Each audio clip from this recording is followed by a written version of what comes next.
morning you wake up and go, hey, what's new and exciting to do, and what improvements and changes can we make, and joy can we experience with it. It gives you a reason to live. You got to have a reason to get up each morning.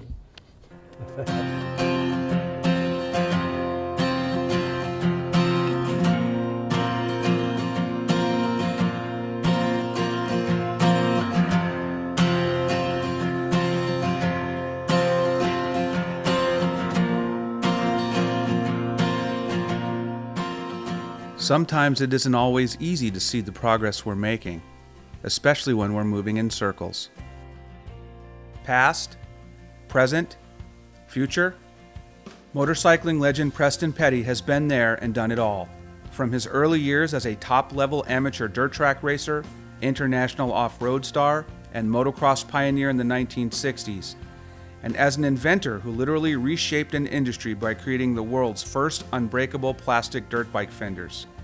Even now, at 74 years of age, Petty continues to be a visionary by showing how his electric-powered Zero motorcycle has what it takes to be competitive in the gritty world of dirt track motorcycle racing. Well, it's got excellent 100% torque at 0 RPM, and so you have plenty of power, and it's neighbor-friendly. You can run it, and the neighbor next door here doesn't even hear you, let alone complain. And you don't have to, set valves and that sort of thing. About the only maintenance thing on this, of course, the tires and the chain on it. But otherwise, not much. Maintenance for the rider. Because at my age, I need a lot of maintenance. Preston Petty's indomitable spirit has always driven him to improve the sport of motorcycling. It was this same spirit that led Petty to come up with a replacement for the brittle aluminum fenders that adorned off-road motorcycles in the 1960s.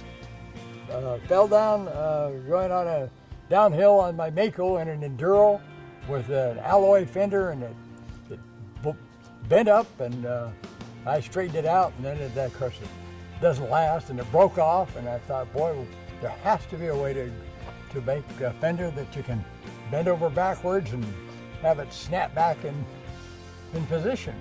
And that was my whole objective, and that was 1969. And it took me about a year to figure out how to build the mold for it, injection molding, because I knew nothing about plastic. And then in another couple of years, we had the plastic pretty good, tough, and so that kind of got it started. In 1972, I was able to buy my own injection molding machine and start doing our own stuff in-house up in Oregon, Newberg, Oregon. And that went on for about 10 years. Petty's idea sparked a revolution, and it wasn't long before the motorcycle manufacturers followed suit and began equipping their motorcycles with plastic fenders and fuel tanks right from the factory. After successful careers in the motorcycle industry and in the field of microcomputers, Petty retired, but he eventually found his way back to his dirt track racing roots. And why not? Dirt track racing gets in the blood. It invokes an intense passion amongst its participants and fans. A passion that is often handed down from father to son or father to daughter.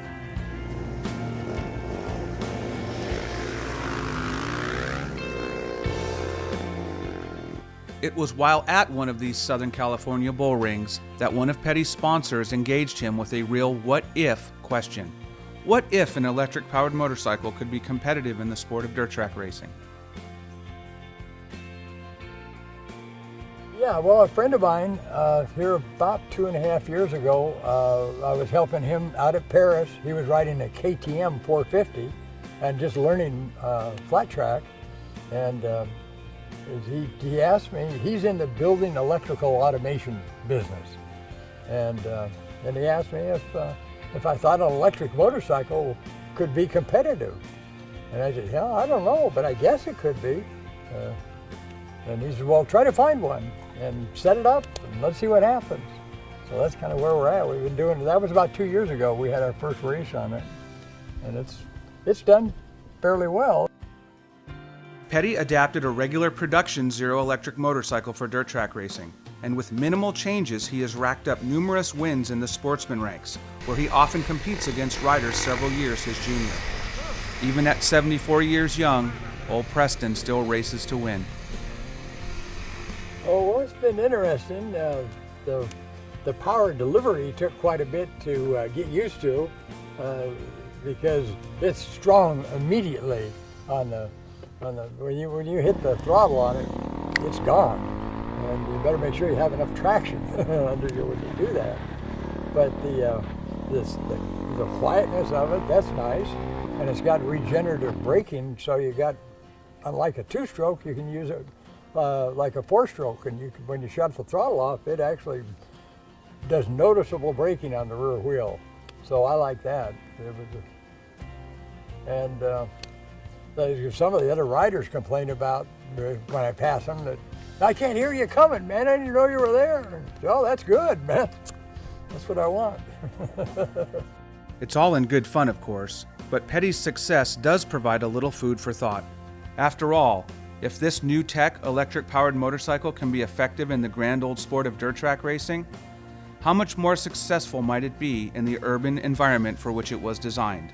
You know, electric-powered vehicles are made really for urban traffic because of the torque. They got all the torque at 0 RPM. They're not running when you're not going anywhere. They're sitting there like stopped at a signal or something, and they actually get better mileage in town than they do out on the freeway. So it's ideal for urban stuff, and I think it will preempt it. And with the motorbike, this thing is so handy. You can sneak up between some cars, and when the signal changes, you're just gone, and it's quiet and simple. The cops don't hear you. Maybe Petty himself says it best when describing just where the electric-powered motorcycle fits into the transportation world today. Well, this thing is a pioneer in it. It's the first real readily available motorbike that has all-electric technology. The past is glorious, the future is bright, and the present, well, that's pretty darn impressive too. Perhaps the best takeaway is that Preston Petty's legacy is here to stay, and there are more chapters to be written. He doesn't plan to stop doing what he loves anytime soon. Gotta ask the man upstairs or downstairs, depending on which way I'm going, you know. Maybe neither one wants me. That's why I'm still here.